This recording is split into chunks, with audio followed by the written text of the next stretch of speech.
Welcome to the Baseface Network.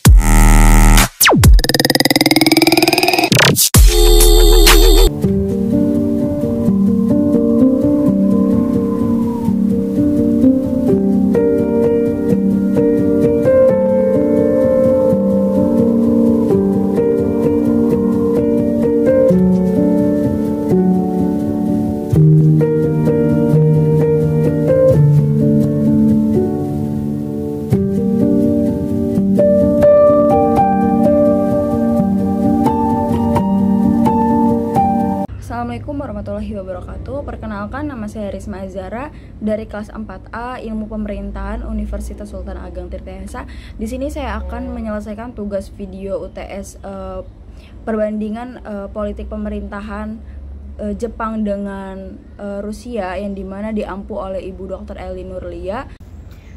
Jadi Jepang sendiri merupakan sebuah negara yang kesatuannya dengan sistem yang terbentuk sebuah monarki konstitusional. Nah, ini yang dimana menggabungkan unsur monarki dengan pemerintahan konstitusional. Nah, Jepang sendiri itu merupakan suatu negara kepulauan di Asia Timur yang dimana sistem pemerintahan Jepang sendiri itu mengadopsi pada model parlementer. Hal ini tuh mirip dengan di Inggris dan Kanada gitu, dimana perdana menteri di Jepang ini dipilih oleh anggota diet dari kalangan mereka sendiri. Dalam sistem parlemennya, kepala negara di Jepang itu merupakan seorang kaisar yang dimana berdasarkan atas keturunan. Jadi parlemen atau kepala negara di Jepang ini adalah seorang kaisar, tapi seorang kepala kaisar ini dipilih atas dasar keturunan. Nah, peran seorang kaisar sendiri itu memiliki sifat simbolis dan seremonial. Setelah konstitusi Jepang pada saat itu mulai pada tahun 1947, kekuasaan kaisar jadi Jepang sendiri merupakan sebuah negara kesatuan dengan sistem parlemen yang berbentuk sebuah monarki konstitusional, yaitu gabungan antara monarki serta dengan pemerintahan konstitusional. Jepang juga merupakan suatu negara kepulauan di Asia Timur yang dimana sistem pemerintahan Jepang ini mengadopsi pada model parlementer yang mirip dengan Inggris dan Kanada gitu, dimana perdana menteri ini dipilih oleh negara diet, anggota diet gitu. Jadi di sini kita masuk ke dalam sistem pemerintahan Jepang. Nah, Jepang sendiri merupakan sebuah negara yang dimana kesatuan negaranya itu adalah menggunakan sistem parlemen konstitusional, yakni menggabungkan antara unsur monarki dengan pemerintahan konstitusional. Nah, Jepang juga negara kepulauan di Asia Timur.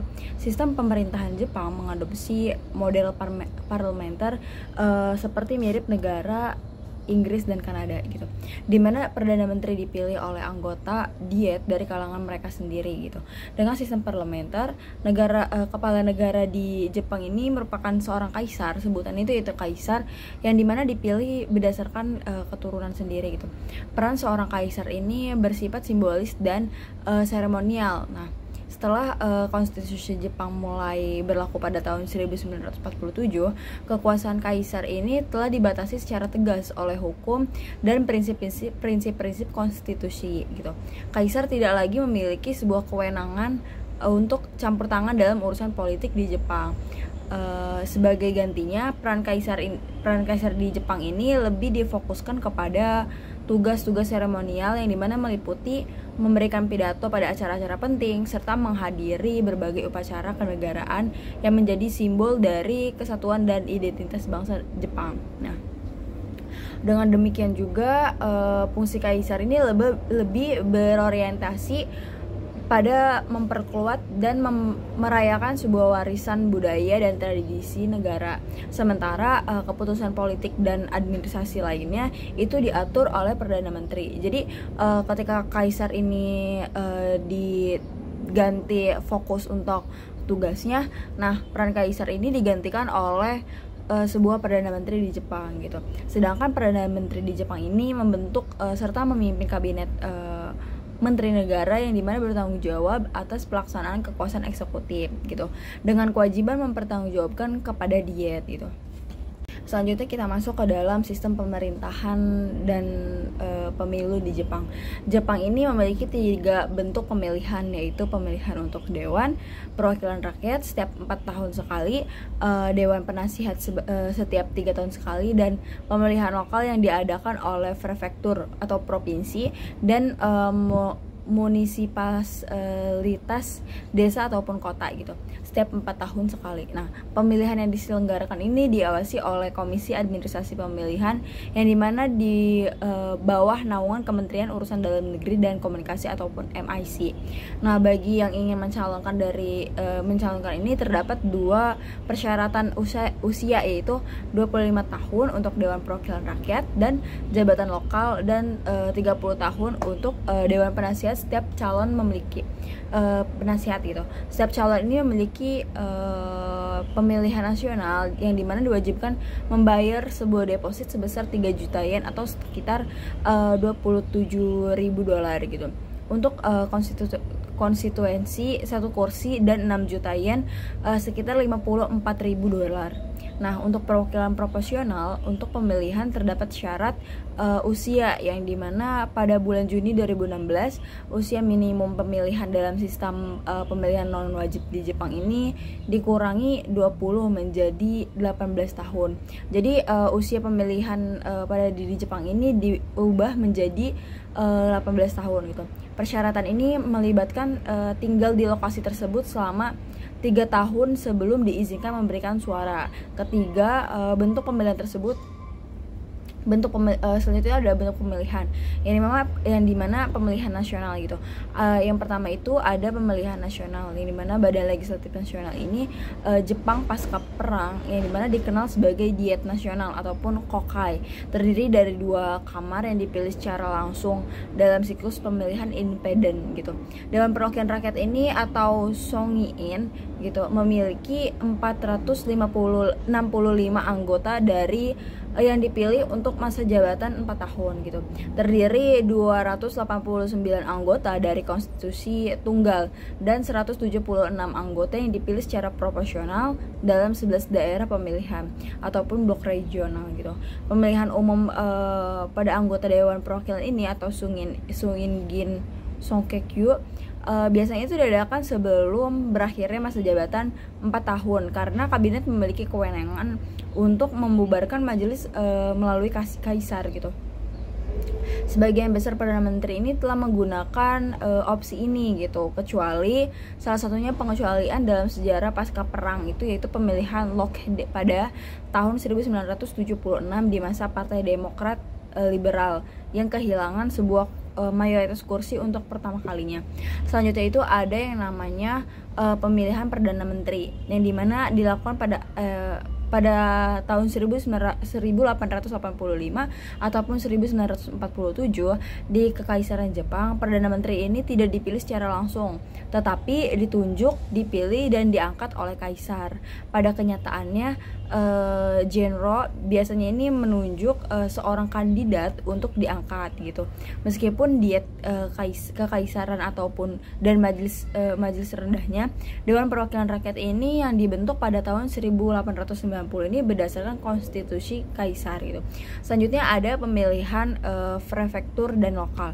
Nah, pemilihan prefektur ini bersama majelis dan gubernur prefektur ini bersama dengan wali kota dan majelis di municipalitas dipilih masa jabatannya 4 tahun pada bulan April 1947 yang dimana berada di bawah kekuasaan militer Asia Tenggara gitu, serta semua kota madya diadakan secara bersamaan dalam pemilihan lokal terpadu.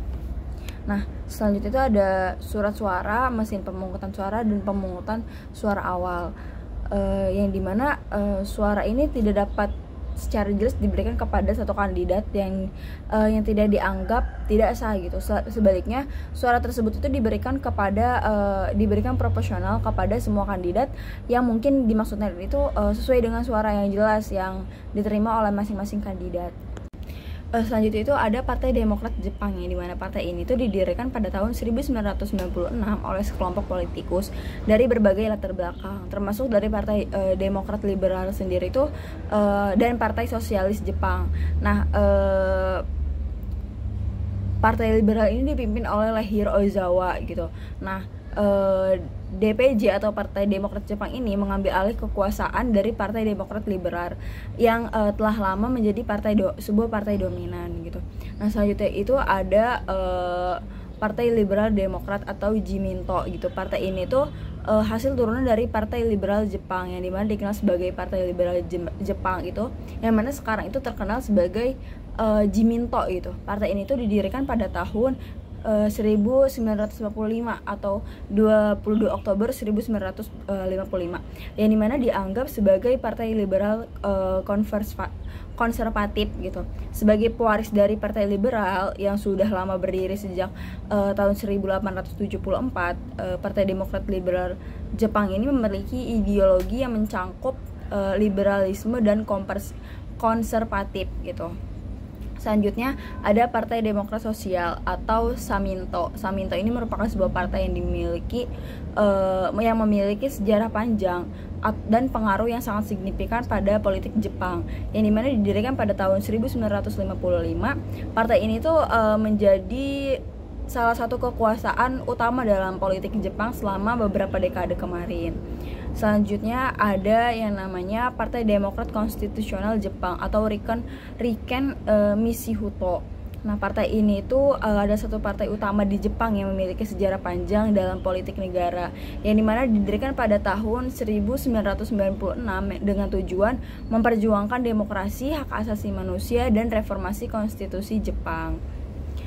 Nah, selanjutnya ada Partai Komunis Jepang. Komunis Jepang ini adalah salah satu partai yang paling tertua dan berpengaruh di Jepang pada saat itu. Dengan didirikan pada tahun 1922, partai ini itu telah memainkan peran penting dalam perjuangan politik, sosial, dan ekonomi di Jepang. Nah, selanjutnya kita masuk ke dalam sosial budaya di Jepang. Jepang ini merupakan sebuah negara yang sangat berpegang teguh dan mempertahankan nilai-nilai budayanya, yang dimana telah diakui oleh dan diimplementasikan sejak zaman kuno. Gaya hidup penduduk Jepang ini menunjukkan sebuah perpaduan antara modernitas dan tradisi, yang menunjukkan bagaimana perkembangan ilmu, pengetahuan, teknologi, dan industri dapat hidup berdampingan dengan pelestarian budaya. Saat ini budaya, etika, dan adat istiadat masyarakat Jepang ini telah dilestarikan serta digunakan untuk menghormati, memahami, dan mengasimilasi elemen-elemen budaya. Nah, salah satu faktor penting yang secara signifikan dapat berdampak pada kemajuan suatu bangsa yaitu semangat dan karakter bangsa. Sebuah negara itu mungkin memiliki banyak sekali sumber daya alam yang langka serta sumber daya manusia di bawah standar. Akan tetapi jika tidak memiliki semangat dan karakter tertentu, negara-negara tersebut tuh dapat menjadi unggul gitu. Nah, nilai-nilai moral, mental, spiritual masyarakat Jepang ini sangat dijunjung tinggi. Pertama, ada yang namanya kebiasaan orang Jepang, ada yang namanya membungkuk atau dapat dikatakan sebagai ojigi gitu. Dalam bahasa Jepang itu penting, yang dimana ojigi ini etika atau tata krama orang Jepang. Tata krama orang Jepang ini yang digunakan untuk mengekspresikan salam, rasa terima kasih, serta permintaan maaf, rasa hormat, ataupun berbagai sentimen lainnya dalam budaya Jepang. Nah, membungkuk ini tidak hanya umum dilakukan dalam lingkungan bisnis saja, tetapi juga dalam interaksi sehari-hari. Jadi ojigi ini dilakukan bukan hanya untuk kegiatan umum atau yang lainnya yang bersifat umum, tapi ojigi ini digunakan pada sehari-hari dalam berbagai situasi di Jepang. Nah, selanjutnya ada yang namanya Selanjutnya ini ada yang namanya memberikan hadiah ataupun dikenal sebagai omiyage dalam budaya Jepang gitu. Dalam praktiknya ini memiliki arti penting dalam interaksi ataupun hubungan sosial. Omiyage ini mengacu pada hadiah ataupun cindera mata yang biasanya diberikan kepada teman, keluarga ataupun kolega atau tuan rumah ketika kembali dari perjalanan ataupun mengunjungi rumah seseorang gitu. Ketika memberikan omiyage di Jepang gitu sangat penting untuk mempertimbangkan referensi penerima dan menunjukkan perhatian dalam memilih hadiah gitu. Omiyage sendiri itu bukan hanya sekedar formalitas saja, tetapi juga merupakan sebuah penghargaan dan rasa hormat kepada penerima. Hadiah ini tuh harus dipilih dengan hati-hati gitu, mencerminkan bahwasannya pertimbangan pemberi untuk selera dan minat penerima sendiri. Selanjutnya saya akan membahas sistem pemerintahan di Rusia. Rusia ini dikenal secara resmi merupakan sebuah federasi Rusia ataupun Rossiyskaya atau Paderesistasia, yang dimana negara terbesar di dunia, yang dimana pada masa pemimpin Soviet di bawah kepemimpinan Vladimir Lenin, yang dimana sebelum kemerdekaan Rusia dan Eropa Timur, sistem pemerintahan yang diterapkan itu adalah sosialis, di mana kepemilikan pribadi dihapuskan dan pemerintahan pusat mengontrol seluruh kegiatan ekonomi masyarakat. Akan tetapi setelah runtuhnya Uni Soviet pada tahun 1991, Rusia ini mengalami perubahan arah politik menuju demokrasi. Negara ini kemudian menjadi federal dengan ideologi republik demokratis. Nah, dengan sistem pemerintahan presidensial, perubahan ini tercermin dalam pembagian kekuasaan yang berbeda di antara lembaga-lembaga pemerintahan, termasuk yudikatif dan eksekutif. Selanjutnya kita ke kepartaian dan pemilu di Rusia. Pemilu di Rusia ini merupakan pemilihan umum di Rusia ini merupakan sebuah aspek ataupun kunci dalam sistem politiknya, yang dimana mencangkup pemilihan presiden, Duma negara ataupun dewan rakyat, serta pemilihan di tingkat regional seperti gubernur dan pemerintahan daerah. Pemilu presiden ini di Rusia diadakan setiap 6 tahun sekali dan presiden dapat dipilih untuk tidak lebih dari 2 periode berturut-turut. Nah, dalam pemilihan presiden ini, presiden, partai politik, dan calon independen yang bersaing untuk meraih suatu dukungan pemilihan, dengan prosesnya dimulai dari pemilihan pendahuluan ataupun primaries dari beberapa negara lainnya. Gitu. Selanjutnya itu ada yang namanya proses pemilu legislatif di Rusia, yang dimana menggunakan metode proporsional, di mana partai-partai politik ini bersaing untuk kursi di Duma negara. Meskipun ada sejumlah partai politik dan yang terdaftar, Partai Bersatu Rusia ini yang mendukung sebuah presiden Vladimir Putin telah mendominasi pandangan politiknya, yang dimana menciptakan tantangan bagi partai oposisi gitu untuk memperoleh representasi yang signifikan. Selain itu, pemilu di Rusia juga mencangkup pemilihan gubernur, bupati, dan wali kota di tingkat regional gitu. Walaupun pada tahun 2020 kemarin itu perubahan legislatif ini memberikan presiden kekuatan untuk menunjuk gubernur tanpa persetujuan langsung dari pemilihan ataupun proses pemilu di Rusia, seringkali menciptakan sebuah ketegangan politik ataupun kontroversi yang dimana sejumlah pengamanat internasional dan organisasi hak asasi manusia telah mencatat beberapa kekhawatiran, termasuk isu-isu seperti pembatasan kebebasan media, kontrol pemerintahan terhadap proses pemilu. Selanjutnya ada yang namanya kepartaian, di mana sejak 1990 pasca hancurnya Uni Soviet, pemilihan presiden dan parlemen ini sudah dilaksanakan 7 kali, yang dimana pada tahun 1995 dan 1999 Partai Komunis sebagai partai peraih suara serentak pada suara terbanyak.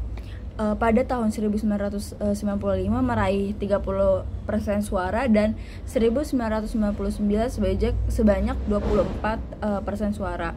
Nah, Majelis Federal Rusia itu sebutan untuk Federal Rusia yang terdiri dari dua, yaitu Dewan Federasi, Majelis Tinggi, dan Duma, Majelis yang rendah gitu. Selanjutnya itu setiap warga negara Rusia ini harus memenuhi syarat agar dapat dipilih sebagai anggota Duma negara, yaitu yang pertama itu ada Rusia Bersatu, yang merupakan sebuah partai. Rusia Bersatu ini lahir sejak 2021 dari penggabungan dua partai, yaitu Partai Semua Rusia dan Partai Persatuan dan Tanah Air gitu. Yang kedua itu ada Partai Komunis, yang dimana PKFR ini atau Partai Komunis Federasi Rusia ini yang merupakan sebuah partai politik komunis di Federasi Rusia. Yang ketiga itu ada Partai Demokrat Liberal. Partai Demokrat Liberal sendiri itu Rusia ini didirikan pada tahun 1989 yang dipimpin oleh Zhirinovsky hingga 2022. Selanjutnya itu ada sosial dan budaya di Rusia, yang dimana pada kekuasaan Vladimir pada tahun 1959 telah mendorong Rusia ini melalui perubahan sosial dan budaya yang kritis. Yang pertama itu ada festival kebudayaan, yang dimana menurut wakil duta besar untuk Federasi Rusia ini merangkap Republik Belarus Larso Simbol, yang dimana festival ini tuh merupakan sebuah perayaan tahunan yang ditunjukkan untuk wadah memperkenalkan sebuah potensi yang ada gitu. Selanjutnya itu ada penyelenggaraan peringatan 70 tahun hubungan politik Indonesia dan Rusia, yang dimana hubungan persahabatan Indonesia dengan Rusia ini menginjak usia 70 tahun pada tahun Februari 2020. Untuk memeriahkan perayaan tersebut, Indonesia dan Rusia ini secara intensif melakukan penataan, karena perayaan HUT yang ke-70 itu termasuk dalam festival sosial tahunan yang dimana dirancang lebih meriah, lebih hidup, dan lebih meriah itu dari semua perayaan lainnya gitu. Mungkin cukup sekian, kurang lebihnya mohon maaf bila ada salah kata. Cukup sekian, wassalamualaikum warahmatullahi wabarakatuh.